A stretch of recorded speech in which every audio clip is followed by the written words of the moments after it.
Hello, hello. Hi, June. How are you? Good. How are you? I'm well. I'm well. Welcome to the Lift Oneself podcast, where we break mental health stigmas through conversations. I'm your host, Nat, and we dive into topics about trauma and how it impacts the nervous system. Yet we don't just leave you there. We share insights and tools of self-care, meditation, and growth that help you be curious about your own biology. Your presence matters. Please like and subscribe to our podcast. Help our community grow. Let's get into this. Oh, and please remember to be kind to yourself. Welcome to the LiftOneSelf podcast, June. I'm so thankful you're here with me. Thank you for having me. Will you join me in a guided meditation so we can ground ourselves in our breath? Absolutely. And for the listeners, as you always hear me say, if you're driving or if you're running, please do not close your eyes. I want you to stay safe and everyone around you to stay safe. Yet the other prompts that I guide us in, you're able to do with whatever activity you're in. So June, I'll ask you to get comfortable in your seating and you're going to gently close your eyes. And you're going to begin breathing in and out through your nose. And you're going to bring your attention to watching your breath go in and out through your nose. You're not going to try and control your breath. You're just going to keep your awareness on your breath and become aware of the rhythm. There may be some sensations or feelings coming up. Let them come up. You're safe to feel. You're safe to let go. Surrender the need to control. Release the need to resist and just be. Be in your breath. Drop into your body.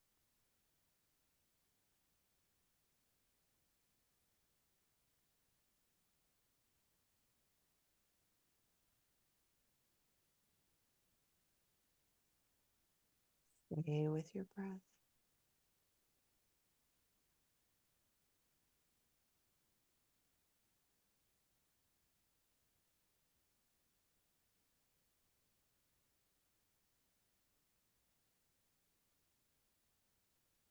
Staying with your breath and dropping deeper into your body. Staying with your breath. Now at your own time and at your own pace, you're going to gently open your eyes while staying with your breath. How's your heart doing? My heart? My heart is always full. Can you let the listeners know who June is? So June is an energetic soul having a human experience and loving life. What is it that I see behind you? All fair loves karma. All fair in love and karma. That is my latest book. I've written 4. This is a result of my relationship mastery program. And by putting hundreds of people through the program, I learned that we are all here for the 5 same lessons. We need to learn these lessons in order for our soul to advance. And this is the reason that we get into relationship. And everything is relationship, doesn't matter what it is, whether it's your work relationship, your family relationship, your friends, your significant other. We learn our lessons faster on this side than we do on the other side, and faster still within relationship. And there are karmic relationships, there are soulmate relationships. They're a little different, but they're all happening for a reason, and they're all here to teach us something or for you to teach someone else. And what brought you into this space? What brought the curriculum or the course for you? I'm angelically guided, to be honest with you. Sounds a little crazy, but that's the reality of it. And I died when I was 27. I came back here by choice. And you would think at that point in time, my life would have completely changed, but that was not the case. Everything in your life happens when it's supposed to happen. And about 10 years ago, apparently was the time. And when my abilities opened up, I could not turn them off and had to go find help. because I'm seeing dead people, talking to souls, knowing everything there is to know about people that I don't know. And it was very alarming and very frightening, to be honest. And you can't do the work that I do if you have fear. That's the reality. And I spent 1.5 years learning how to control my abilities, how to turn it on, how to turn it off, who I'm speaking with, how to protect myself. And then from there, my education took over from the other side. We live in a 3D world here, a 3D existence where our energetic soul inside this body having an experience. When we go to sleep at night, our energy level rises and we go into that 4D dream state. And then 5D is the lowest level of heaven. And that's where I went when I died. And that's where I have the ability to go back and forth to now at will. And, about 8 years ago, I guess. Well, after my abilities opened up about 10 years ago, like everyone else, I started reading cards and training that way. And everybody would ask about relationships. Okay. So I get the idea, I need to do a Facebook group for relationships. So I did that and quickly had like 40-something thousand people on it. It's down to 23,000 because Facebook removed a ton of people.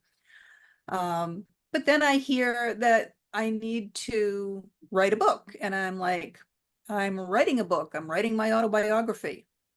And I hear, no, not that book. You need to write another book. I'm like, what book? I'm like, oh, I was teaching mediumship and psychic development at the time. And I'm hearing, you need to write a book on that so your students have something to take home as a handbook. So I'm like, oh, if you want me to write another book, you're going to have to help me because I'm teaching, I'm writing my autobiography. I'm taking care of my mom who was 93 and passing away. So I need help. So I channeled the highest guide from the other side and wrote and published my first book in 6 weeks. Then I went back to my autobiography.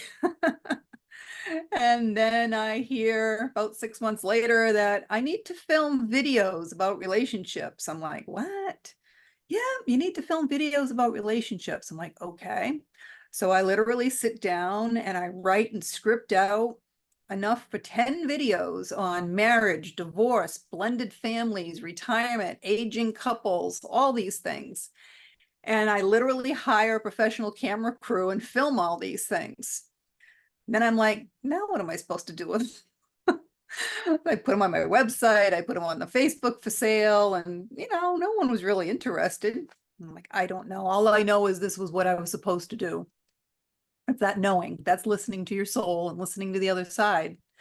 About 1 year later, I hear that I need to do a program. I'm like, a program? Yeah, to help people reconcile their relationships. I'm like, okay. So again, it took me about 6 weeks to put this whole program together. All these videos popped right into all the segments and all the weeks. It's a 7-week program. And then it took me 1.5 years to figure out the technical stuff on it because I'm not really a technical person. That was a challenge to get that going. But after, I work with one person and I teach people how to get in touch with their soul, how energy works, because the whole universe is energy. Everything is energy.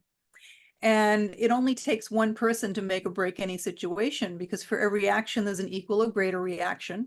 And when you do something differently, everyone else has to do something differently.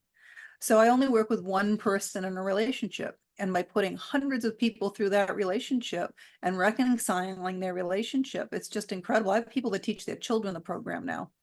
And the book was a result of that. Again, it was, I don't set out to write, trust me. And when I write, it's a mangled mess and it's all over the place and completely disorganized. And they pop it right into order for me.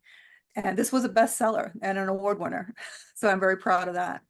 But it's helped a lot of people as well understand why they get into these relationships, why they keep getting into the same type of relationships. How come they can't keep money in their hands? What the heck? Why is all this stuff happening to me? It answers a lot of the questions for everybody. I know you started off about the angels and some people may think it's crazy. I just think it's that they just haven't developed that language. And if they're ready, then they're ready, rather than limiting themselves as saying that it's some kind of woo-woo or mental or something. It's like you just haven't reached that level of being able to open yourself up to, I call it the other side of love. in hearing the frequency, the energy, the language? So it's interesting because our belief systems are based on what we've been taught or what we experience. And prior to passing away at 27, I can tell you that although I had a lot of ability as a child, I was exposed to tons of religion growing up because my mom was a medium and I didn't know that. She was searching for answers.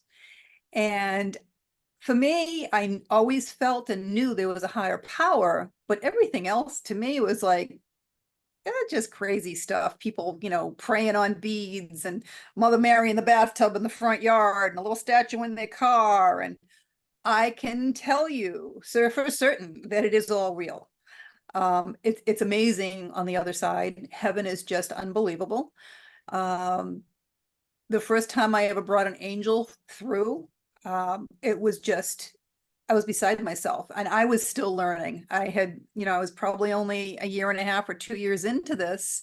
I had taken some Reiki classes. I'm a Reiki master in Western, and I'm a Ukudan level in Jikiden Reiki, which is the Japanese Reiki. And I was doing Reiki on a client in my own business. And all of a sudden, the entire room just filled with the light. And this angel showed at the head of the bed from floor to ceiling. And I was so overcome with emotion. I was on my knees in tears. And I was grateful that this client had her eyes closed and couldn't see what was happening. And the angel gave me a message for her. And I asked the angel its name because I still don't know all the angels' names. There's so many of them. And she said, Seraphim. And when this woman was done with her session, I asked her if she wanted to know what happened. And I told her that the angel showed up and that the message was that I said, you have a little boy? She goes, yeah, I have a baby that's about 18 months. I said, she wanted you to know that she's watching over both you and your son and protecting you both because he's meant to do great things in this world. And she broke down in tears. She said it was the first time she'd been out of her house without her son in 18 months because she was so afraid to leave him with anyone. She thought someone would hurt him. And she was very, very grateful for the message. And then she's leaving and she's already in the parking lot. And I'm looking up the name of the angel and I'm running out the door. I'm like, look. Seraphim is it's the highest angel there is. It sits to the right hand of God. It's a choir angel and it's a huge angel. And I've brought many angels through since. And that's the only choir angel I've ever seen or ever brought through. And it's just immense. It's just amazing. But they're real. Yeah, they're a separate race. They were never human. Their entire existence is to help us, and they cannot help you if you do not ask. There are rules on the other side, just as there are rules here. And that is their rule. You have to ask in order for them to help you. So if you lose something, St. Anthony, help me find it. Sure enough, every single solitary time within moments. Yeah. Yeah. It's that permission, not being able, it's that free will, being able to allow that permission and to open yourself up to receive, which I think we can suffer through in the human experience, that being able to receive and open yourself up to ask the questions can be very challenging, because I think there's sometimes this indoctrination that if you ask for help or if you open yourself up, you're lesser than, you need to figure it out on your own. So we all have a different journey here. We all planned our lives here, whether we believe it or not. And everything that's happening in your life is happening for a reason. There's no accidents. We can all look back in our life, hindsight's 2020, right? And see how everything in your life has brought you to the next thing and the next thing and the next thing and brought you to where you are right now. And everyone is always exactly where they're supposed to be. There's no accidents. And some of the things in your past you may not have liked going through, but the reality of it is you're stubborn. You weren't listening to your soul, you were off your path, and the universe stepped in to put you back on your path.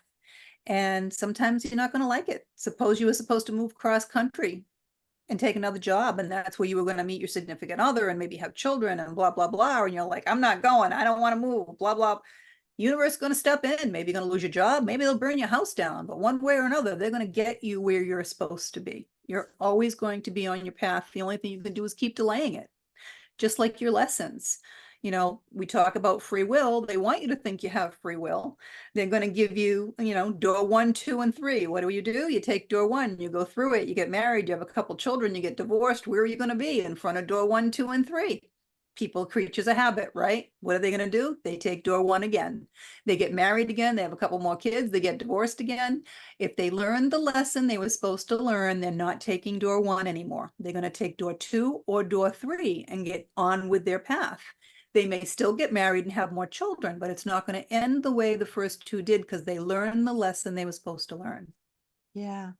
And as humans, when we know, we're a creature of patterns and habits. So once you can recognize that, and I call it processing the shit, because every garden needs manure. So, but nobody wants to deal with the manure or the shit. And it's like, well, you can't have a vibrant garden without that manure. And there's some things that you're going to experience in life that are uncomfortable, they're challenging, yet you're not looking at the resilience and the life experience in that.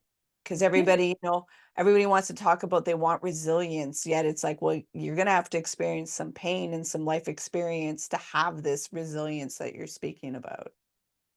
Well, and it doesn't have to be as difficult as people make it, to be honest. We are our own worst enemies. Yeah. You know, there's 5 lessons that we have to learn. And the first one is the most important one, and it's self-worth.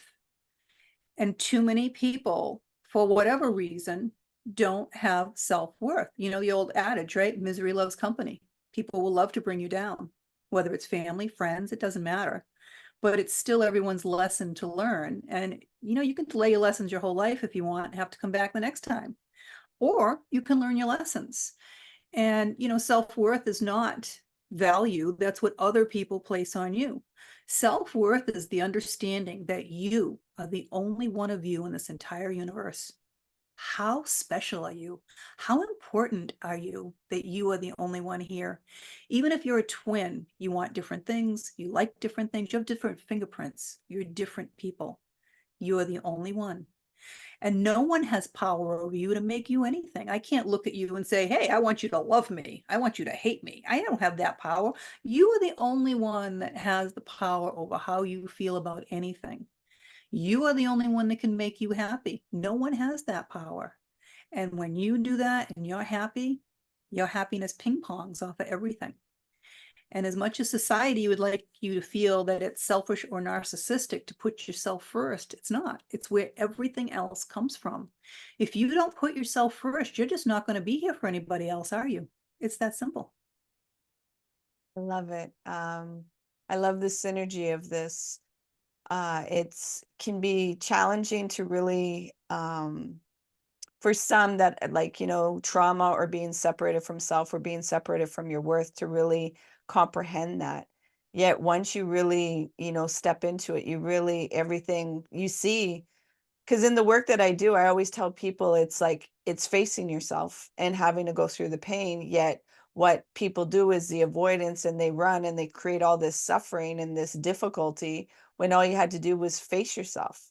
Yet we're not taught to face ourselves and see how we're blocking certain Yep. blessings and miracles, and seeing that, like, you know, you have to feel. And once you can feel and recognize, you don't sit in it, you just let it pass through, because it's just messages coming through. There's only 2 things you take with you when you die. You take your knowledge and you take your feelings, all of your feelings. So Yeah. feel them, you know, be aware of them, enjoy them. Yeah. Even They're the there for a reason. yeah. Even the ones that are uncomfortable, they're messages. And unfortunately, a lot of people will play a la carte with certain things, and it's like, well, you don't realize you're not feeling your wholeness, like with the W, Well, that the word. reality of it is everything has to stay in balance. It's one of our lessons, okay? And you can't know joy if you don't know sorrow. It's that simple. There's an opposite for everything to stay in balance. There's highs, there's lows, there's good and evil. But for every emotion, every feeling that you have, sadness, you don't know sadness if you don't know joy. You don't know the difference. And there are a lot of people that block feelings. They don't want to feel the feelings. They don't want to feel the hurt. Well, if you've loved, then you're going to have hurt. It's just the other side of that. And it's better to love than have never loved at all, right? It's better to love and say goodbye than, there are people in this world that have never had a loving, intimate relationship in their life. How sad is that? For the people that have been in love and have experienced that, that's the highest frequency there is, love and being in love. It's the highest frequency you can get. And there are people in this world that have never felt that. And that is just so sad. It really is. Yeah. What would you say to the people? Because I think sometimes people get the wrong narrative that if I go into this love, or if I manifest, or if I do these courses, that everything is going to be a way of opening, and everything's going to go my way, and there's not going to be any challenges in my life. Like as if So you there's this. grow through challenges. You grow through challenges. This is how your soul grows. And everything in life is perspective. Everything in life is perspective. So I'm a relationship expert. Suppose your significant other cheated on you. Okay. Most people's perspective is right off the bat, my self-worth. I'm not valuable. They don't love me enough. They don't want me. They don't care about me. You put it all on you. It's really got nothing to do with you. They're cheating on you. That's something they need to do for their soul. That's part of their life path.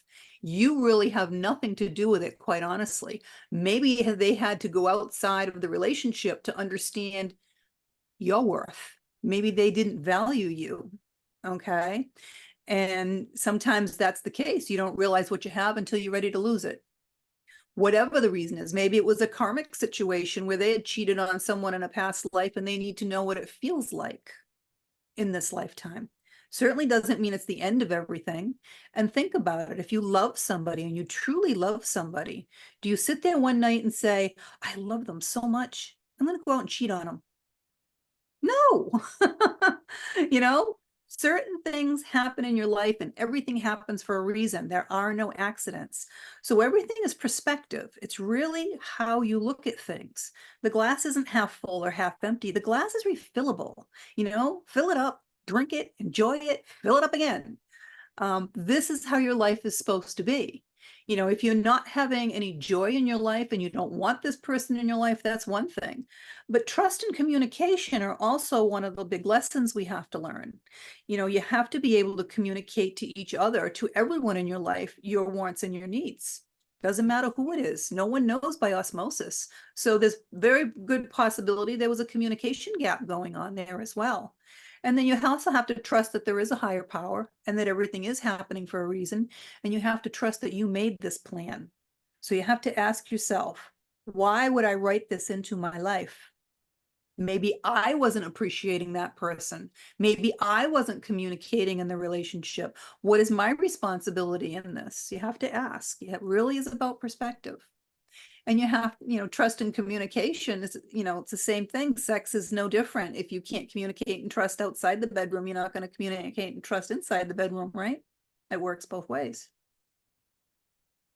I appreciate the language that you have, the simplicity of really putting the responsibility of seeing, look at yourself, because this blame of looking outside of yourself, there's no control over that. It's looking within yourself and seeing how are you possibly harming yourself by seeing things, like you said, your perspective. And it's always, how are you choosing to show up in this, and what is it that you're actually feeling in that? Yet the language that you have is, very simplistic, so people can digest it and see it, and they can take action to really feel a fulfilling life and feel the joy. Because I think, we get indoctrinated that life needs to be really hard and painful. So, it is for some people. And, I had a sister that died about 10 years ago, and she had a very, very difficult life. Yet she gave back in so many ways. She was the sweetest thing in the world. She ran a soup kitchen on Venice Beach in California for years. and spent all her time going to pick up the, the food that the grocery stores were throwing out and cooking it into soup and having volunteers help her bring it down, and started a nonprofit and wanted to start a women's shelter. And this is how she, dedicated her life. But she suffered a lot in her life. She had been in many abusive relationships before she found her strength. But even when she was dying, she moved out of the county and had no health insurance because she wanted to go back home and die at home. They only gave her 6 weeks to live. She hung on for 3 months with stage 4 cancer and no medication because she had no insurance. I'm on the phone with the doctor begging him to try and do something to get her medication so that she's not in so much pain. And since she's passed to the other side, I had to ask her. And it was fairly recently that I actually asked her, why? Why did you write a plan to suffer so much when you were here? And we wonder why people do that, because a lot of people do suffer here.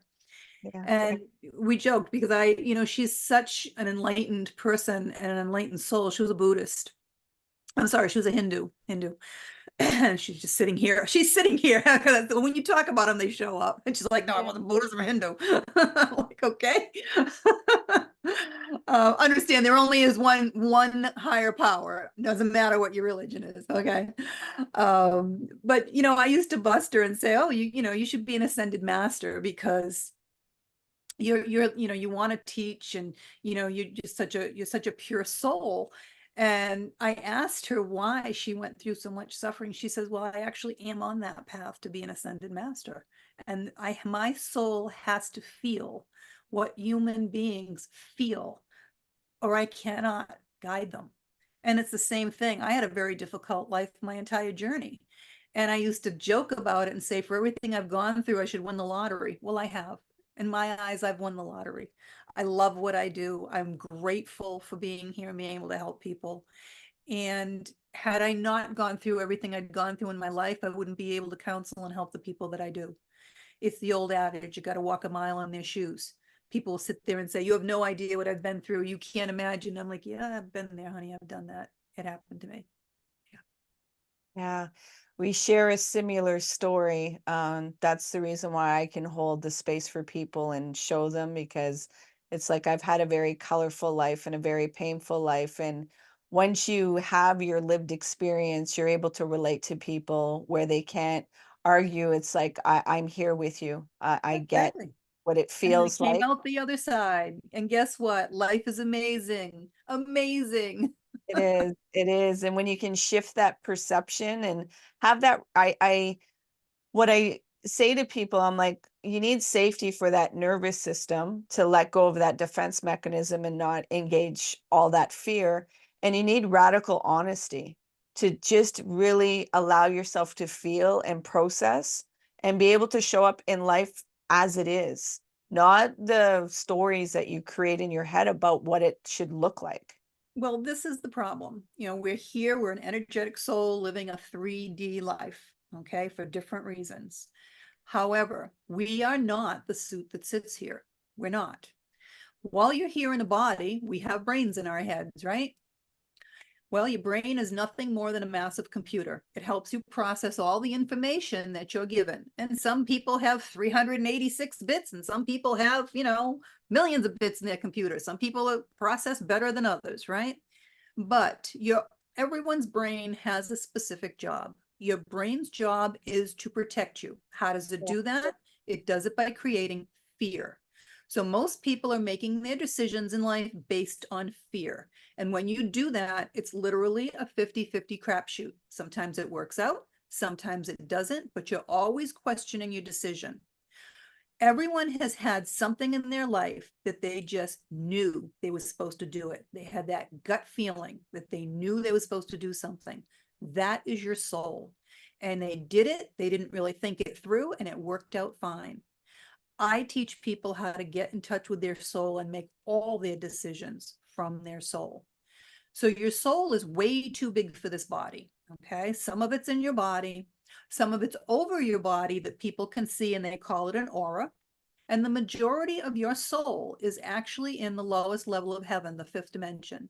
And it orchestrates the timing of all the events that happen in this life, so you stay on your path. And it also holds the knowledge of all of your lifetimes. So when you meditate, make sure you protect yourself first. Meditate, because when you open your mind to the universe, you're opening it for good and evil. And when you have a good heart, you're a target for evil. But when you open yourself up and get in touch with your soul and get out of that brain, you're not just getting in touch with the part that's inside of you, you're getting in touch with the larger part of your soul that's in that fifth dimension in heaven and has all that knowledge. And this is why people that really start getting into meditation, and I don't recommend more than 20 minutes at a time unless you're trying to astral project because you won't stay grounded. You start knowing things, your ears start ringing, you're getting downloads from the other side in that computer brain that you have, and suddenly you know things that you didn't know before, and you don't really know how you know it. Maybe I must have read it somewhere, or I must have heard it somewhere. No, it's coming from your soul from the other side. It's giving you the information that you need for your journey. I so appreciate you, June, and I so appreciate the light that you're bringing, and the alchemy of taking those impurities and turning them into gold, yet just really being that vessel of a message, and having the discipline to listen to the guidance. Because like you said, like, oh, okay, well, you want me to do this, it doesn't make sense yet, I'll do it. Like, if I ever told you some of the things that I did in my life, because I just knew I was supposed, this was before I even knew I was listening to my soul. All I knew is I know I have to do this. People looked at me and like, you are crazy. And it worked out amazing. I just knew, and that's your soul. You have to learn to, you really have to trust, but this is where trust comes in, trust and communication. You have to trust that higher power. You have to trust that you made the plan. You have to trust your soul. It's all part of it. would you say that the person has to trust themselves? Who are they? They are the soul. That's who they are. Yet they don't Trust your realize that. brain, and that's the fear. You trust your soul. This is what you have to get into. Everything in the universe is energy. Our souls are pure energy. People don't understand energy because they can't see it. You can't see the air you're breathing, but it's there, isn't it? You can't see the microwaves cooking your food, but clearly something's happening in there, right? Yeah. And we're magnets. So we're always either repelling or attracting at any given time. And everyone that's in your life is on the same energetic frequency as you. So energy, frequency, they're just, same words for different things. It's the same thing. It's energy. So it's like a radio station. You can't get the station in unless you're on the right frequency, right? Correct. It's the same thing with everyone in your life. Everyone in your life is on that frequency.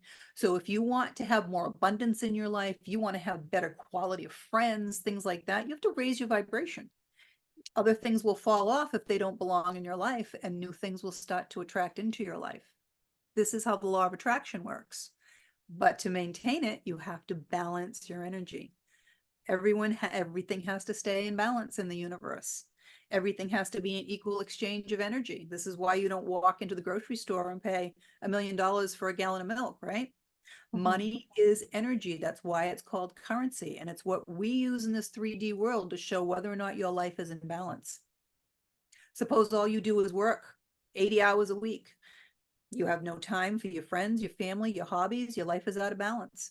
If you're just saving your money and you're not spending it on yourself, again, you don't have enough self-worth to spend the fruits of your labor on yourself.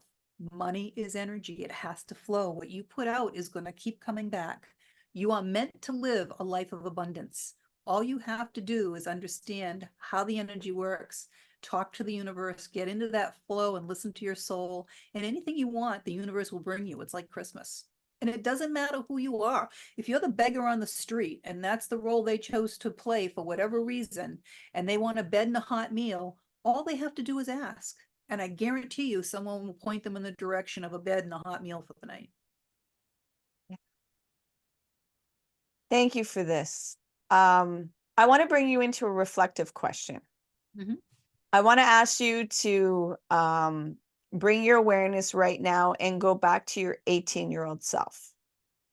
And you have 3 words to tell your 18-year-old self to carry you through the journey to right now. What would Don't they do be? it. Don't do it. Can you You know, explain it's what that? interesting. You don't know, hindsight's a wonderful thing again, and you don't know what you don't know. It's that simple. And for what I know now, I could say, don't do it. Yeah. Beautiful. I love that. Are you willing to share the intention you had for the podcast during the meditation? My intention is always the same, for my guides and angels to come through and help me give whatever message the people that are listening need. Because if you're listening to this podcast, clearly there's something that you're supposed to be hearing and something you need to get from it. Yeah. And I truly felt that throughout this whole interaction. Now, I'm sure there's many listeners that are like, okay, enough talking. Where can I find June? So can you let them know where they can find you, please? It's very simple. It's just my name, June Edward. There's no S, juneedward.com. You can go to my website and sign up for a free webinar and learn a little bit more about how energy works. And if you're interested in the relationship mastery program, you can sign up for a complimentary call with me as well. You can schedule an appointment with me. I do readings, I do Akashic records, I do astrology, numerology, I do all kinds of different things. And there's lots of videos you can watch on there from my students that have gone through the program. There are links to all of my books on there. And you can, reach me on social media as well if you have any questions. All my links are on there also. Thank you. Is there something that you'd like to leave the listeners? Yes. Look in the mirror and look at what's staring back at you and learn how unconditional love works. It starts with you. Unconditionally love yourself. You're wonderful. You're the only one of you here. You're here for a purpose. You're here for a reason. Know that. Love you, and then go from there. Thank you for being so amazing, June, and thank you for this amazing conversation. I truly appreciate this connection. So thank you. you. For having me. It's my pleasure. Please remember to be kind to yourself. Hey, you made it all the way here. I appreciate you and your time. If you found value in this conversation, please share it out. If there was somebody that popped into your mind, take action and share it out with them. It possibly may not be them that will benefit. It's that they know somebody that will benefit from listening to this conversation. So please take action and share out the podcast. You can find us on social media, on Facebook, Instagram, and TikTok under LiftOneSelf. And if you want to inquire about the work that I do and the services that I provide to people, come over on my website, come into a discovery call, LiftOneSelf.com. Until next time, please remember to be kind and gentle with yourself. You matter.